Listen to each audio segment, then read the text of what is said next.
Welcome back to From the Shed End. I hope you're all doing well.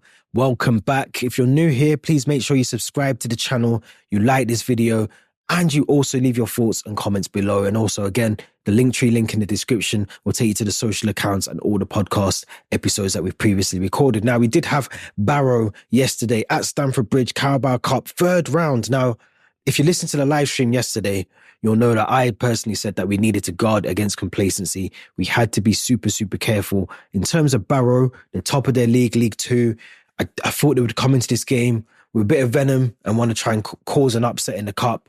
And let's be honest, they started the game really, really well. They actually started well. I think they hit the crossbar early stages of the game, first couple of minutes. But let's talk about the lineup from Chelsea's perspective as well, because there were a lot of changes. Now, back in the live stream that me and Theo did yesterday, I personally mixed and matched my 11. So I had some players like Noni Madueke and Moises Caicedo, some of the players that played against West Ham on the Saturday, just gone. And Theo had gone for a completely changed 11 from start to back, front to start and everything else. So I wasn't too disappointed to see the lineup that we actually went for in the end. I thought we had... we've got the squad depth to do it, let's be honest. And this is one of the things that a lot of other fans, a lot of pundits, a lot of other people in football are now saying is crazy that we've got all these players, and rightfully so. We got to see it yesterday. I think the squad value that went out yesterday was close to £420 million worth of players. And that's a lot of the players that necessarily would hold down a regular place in the Premier League, not even kicking a football on a Tuesday night. So let's go through the squad. We had Philippe Jorgensen in goal. We had Malo Gusto, which was a massive surprise for me because obviously Gusto hasn't played for a while. He's coming back from an injury. We knew from the press conference that he was going to be involved in the game in some capacity, but I didn't expect to see him to start. And I think both me and Theo, I think we had Achiampong at right back, who we thought would obviously came on in the second half, but we thought would be able to deal with Barrow for us in that game. So we both had him there. Axel Dazazi and Benoit Badiashile were the two centre-backs in the team. Obviously, Dazazi was captain for the first half of that game. And then Renato Vega, left-back, which I thought, again, had a really solid game. Someone that we can rely on, someone that can step in for Cucurella and obviously Ben Chilwell when they're both not playing. So really happy with the back line there. Now, one thing that did surprise me, and we spoke about this in the live stream yesterday, was how did we get that midfield balance? Because obviously we're used to Moises Caicedo, Enzo Fernandez, Romeo Lavia when he's fit as well. And bringing in a two of Kiernan Dewsbury-Hall and Cesare Casade, I did feel a little bit of reluctantness to kind of give the green light on that, because I think, and I did say this yesterday, obviously they played potentially together a lot for Leicester under Enzo Maresca as well last season. So there was always going to be opportunity to trial that. And this is probably the perfect game to do that. So I wasn't really that disheartened about those two in midfield. We'll get on to what I potentially would have done at the start of the game in a minute. But the three ahead of them was Pedro Neto, Joao Felix, Mikhailo Mudryk. And then up front, the number 9, a lot of people went for Mark Gu. I think I kept Nicholas Jackson in the team, to be fair. But Christopher Nkunku was our number 9 yesterday, and what a number 9 he was. Now, as I said, Barrow, for me, started the game really, really well on the front foot. And I thought, this is going to be a really big test for Enzo Maresca and Chelsea at the moment, because if we lose this game, if you think back to, I think it was Wickham under Maurizio Pochettino and how we struggled in that game at times, I didn't want it to go down that route again. I wanted us to be able to focus on getting an early goal, nipping the game in the bud, and then scoring 3, 4, maybe 5 goals, which we did eventually do, and silencing not just the Barrow fans, credit to Barrow for the fans and how they travelled down, and they held a good account of themselves. But we needed to shut that game off very, very quickly, and we did very early on. Beautiful, beautiful assist from Joao Felix. Now, to think we almost missed out on this signing. We obviously had Joao Felix on loan last season, the season before last, and he comes in and he just steps into the team like he's been there for years. I mean, perfect players to bring into a game like this. I'm going to keep saying this in this video, but I know it's only Barrow. I get it. I don't need anyone in the comments or on my Twitter to tell me it's just Barrow. I get it. But it's more about how we play internally as a team and building some of that cohesion.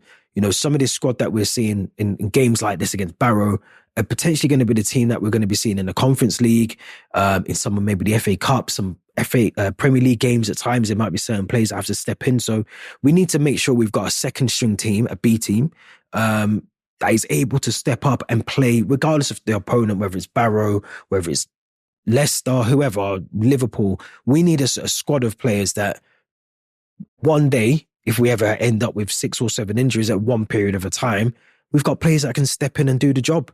And I feel like Maresca's getting the best out of not just the team that he calls maybe the A team or the first team, the starters. He's actually getting the best now out of the team that is maybe a bit imbalanced, hasn't got that cohesion, but he's getting the best out of them. And that's the only thing we can hope for and ask for, really, from Maresca. Now, first goal was brilliant because obviously he lost the ball over Joao Felix, over the defence. Nkunku, lovely little bit of football straight into the goal. Beautiful goal. Beautiful goal. And that sets up the night for us as well, because I think when you see that first goal go in, as I said, Barrow started the game really well. It kind of settled maybe a lot of nerves for Chelsea fans as well, but also made Barrow think that this isn't going to be just a game where you can go full steam ahead and try and take the game to us at all times, because you will get punished. And we punished them very early on. Second goal, well, I mean, if the first goal was brilliant, the second goal was amazing because the ball comes in. Malo Gusto whips the ball in perfectly for Christopher Nkunku, and it almost took me back to Zola against Norwich a couple of years ago, a couple of seasons ago now. Little flick of the outside and inside of the boot, straight into the goal. Goalkeeper stands no chance. And what a brilliant goal. What a brilliant goal to score. And then when he gets that second goal, you're almost thinking now he's gonna get the third goal at some point. Now we get a free kick, I think, in the 28th minute of the game. And I do feel harsh on Joao Felix because I feel like this is a goal that should have been given to him 100%. Now the free kick goes in, it bounces off the post, bounces off the goalkeeper's back, rolls into the back of the net. Although the goalkeeper, who I think is Paul Farman, potentially should have done better with that, but he doesn't get rid of it, goes into the back of the net. We go off and celebrate our third goal. Now I do feel like that should be Joao Felix's goal because let's have it right. I mean, he scores the free kick, it goes in. The goalkeeper has no control over what's happening there. It's not like the goalkeeper's picked the ball up and rolled it into the back of the net, or he's intentionally rolled it into the goal or whatever. It's one of those harsh ones. But nonetheless, we get another goal. It's 3-0. We're on fire. That's all before halftime. Now, we make one change at halftime. One change. And this is a change that I think when I heard that he was coming on, the fact he was in the team was a bit of a question mark, and we spoke about it yesterday in the live stream. But the fact that he came on and he was able to come on and actually play really well, and this is Ben Chilwell we're talking about. Now, I do think Ben Chilwell was only put into the team to make up numbers, to get some game time. We want to try and keep him fresh in case he does leave in January, which is only a couple of months away now. So I did think maybe this is just an opportunity to give him some minutes on the grass and, to play a bit of a competitive match. But he played really well. He was given the captain's armband as well. So that was handed off from Axel Disasi to Chilwell. Now, I do think it's a bit strange, obviously, that Chilwell has been banished from the team. He's been told he's not part of the team. He's been training with the development squad for a large proportion of this season so far. For him to come back into the team and play the way that he did, he did look a bit rusty at times, and that's to be expected, but he played really well. He was getting forward on the ball. And he put a good account for himself, and the way that he's handled himself, I think also off the field, all the stuff that's happened with, no move for him being materialised, and, the fact that he's been training away from the senior squad as well. And he's been able to kind of not make too much noise about that at the moment anyway, externally to anyone. He's just kind of got on with it. So, same with Trevor Chalobah, the same with Conor Gallagher when they were there as well. So he's just got on with things. And I think you have to credit him for that as well, because some players would kick up a fuss. They'd refuse to play in a game against Barrow, and he took it on stride. You could see after the game, his social media posts, loved being back at Stamford Bridge and playing in front of the crowd. I think he's one of the only players that went around the whole pitch after the game to applaud the fans that turned up as well. So it tells you that he's still a senior player. He still has that leadership quality in him. He's still a quality in terms of ability. He's still that player that we hope we can keep fit and we can maybe utilize him in some of these games as well in the Carabao Cup. So we'll have to see. But I thought Ben Chilwell came on and played really well. Now, the fourth goal, I hope Noni Madueke was watching that. I hope he was watching that. In fact, I know he was watching that. Because Mykhailo Mudryk, now this is a player that I'm heavily critical of. I'm very, very on the fence with Mykhailo Mudryk. I do personally think his days are very numbered. I could see him probably going out on loan in January or maybe getting sold in January because you look at the players ahead of him now in the team. But he actually played okay. He had moments where I thought he could have done a little bit better on the ball or off the ball or, trying to get the ball into the box. But the one time that it mattered, when he had to pick out Pedro Neto. Now, he picks up the ball. He can clearly see Pedro Neto running towards goal. He lifts his head. He puts the ball in the box. It's the simple stuff that, as a fan, you want to see your team do. He done it perfectly. He done it absolutely, but he executed that to perfection. So I'm hoping we can see more of that from Mudryk. I doubt we will because I think there's players ahead of him. But it was good bit of football from him. And the goal, easy goal for Neto. He's not going to score many easier than that, but it was good to see Neto again. First goal for Chelsea on the team sheet. Hopefully first of many for Chelsea going forward as well. So that was a good goal for us to score. Very, very happy to see Tariq, George and Josh Achiampong turn in. There was a couple of comments I got to see online as well whilst they were playing, and some were saying they're not ready to play in the senior squad and all the rest of it. Me personally, I think they are. I think, Achiampong, we got to see a couple of times already. And if you watch the development squad, you'll see how good of a player he is. He's a really good player, really good right back.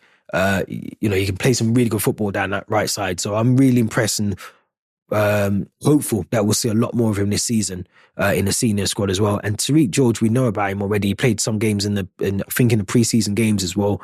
He's someone that Enzo Maresca clearly has a lot of trust in because he's trusted him to come into a game, albeit, you're 4-0 up at this point, but you're still trusting some of your youth players to put in a good performance, keep a clean sheet. We've got 5 games now. This is the first out of 5 games at home where you need to put in a good performance. So they had to still do something. It's not a case of just coming on when you're 4-0 up and just running around in a circle. You still have to play football. So, both of those players, I was really impressed with their half an hour stints that they got. And the fifth goal was one of those that I think the goalkeeper was I think his head was back in Barrow. I think at the moment, I don't know what he was thinking, but he allowed too much time on the ball, way too much time. Christopher Nkunku was just waiting. Thanks very much. I'll have that. I'll score my hat-trick and I'll get subbed off straight afterwards. And in comes Mark Gu. And also Carney Chukwuemeka, another one for Joao Felix, who he replaced. He came into the game and he's just shows some good signs. Again, another player that you can tell hasn't really played much competitive football, and he had a wild shot. I think that he's probably still travelling somewhere that maybe in the River Thames at the moment. But, he had a really good chance and opportunity, wasn't able to take it. But there's still, for me, a player in Carney Chukwuemeka and another player you potentially see getting game time, Conference League, Carabao Cup. You might get loaned out in the winter window as well. So I think maybe Maresca's thinking for some of these players, it's an opportunity to just keep yourself fit, get yourself in the window. Teams are going to be looking for players, in the next couple of weeks or so to try and bring them in the winter. You could be one of those players. So, Carney Chukwuemeka, Ben Chilwell, Mykhailo Mudryk, those are the sort of players I think Enzo Maresca is willing to use in these sort of games to give them game time and also to potentially put them in the shop window for moves away from Chelsea in the next couple of weeks. But overall, really good performance. And I said in the live stream yesterday, I've said it a few times now, this feels like a squad. Because before the game, there was a picture, I think it was in Enzo Fernandez's house. And there's a couple of Chelsea players, about maybe 6 or 7, maybe 8 players having a meal. There feels like there's that togetherness again. You think back to when it was Graham Potter and there was like disjointed. You could tell there was some sort of toxic sort of issues in the club, in the team, in the dressing room. It feels a lot more now like this is a team that is playing for each other, high-fiving each other. The players that weren't involved were right by the tunnel full time, ready to congratulate the team. It just feels like Maresca is that all the players are buying into him. All the players are buying into what he's trying to do with this squad. And look, it has to continue. It really has to continue. Credit Maresca as well, because he got the substitutions right. He got the squad right as well. That balance in the midfield with Cassidy and Dewsbury Hall, it actually worked. I think, there was times where I thought Cassidy was a bit off the mark a little bit. He was getting caught out in that midfield, especially in the early stages when Barrow were trying to take the game, bring the game to us. But, we've got players on the bench that we can bring on in terms of, Moises Caicedo, Enzo Fernandez if we needed them, and Carney Chukwuemeka was able to come on. So there's a lot of players. Again, we go back to that word, squad depth. We've got it in abundance. We've got so many players that we can bring in, utilize in our best positions and swap them around as well. We've got players that can play across the front three, which is important. We've got players that can come in inverted positions like Cucurella and Renato Vega. So I don't want to jump the gun here, but I do feel like this is the season we will see, under the Clearlake sort of umbrella, that we will see some positive signs at Chelsea, because I feel like we've got a squad, we've got the manager, the fans now seem to be back on board. We're playing some positive, attacking, attractive football again. This is what we wanted as Chelsea. And whilst that takeover period's been bumpy, I do feel like we're seeing a little bit of light at the end of that tunnel. So I'm looking forward to seeing how we can play against Brighton on Saturday. I expect, again, a bit more rotation in that lineup. We'll hear from Maresca, obviously, on Friday in his press conference. But let me know what your thoughts are. Let me know what you think about the game against Barrow. Should we have scored more? Did we play well enough? Do you think that the squad was right in terms of who we brought on? Was you happy to see Ben Chilwell back in the team? Drop all your thoughts below. Don't forget to subscribe to the channel and leave your thoughts as well. I'll be back very soon with another video.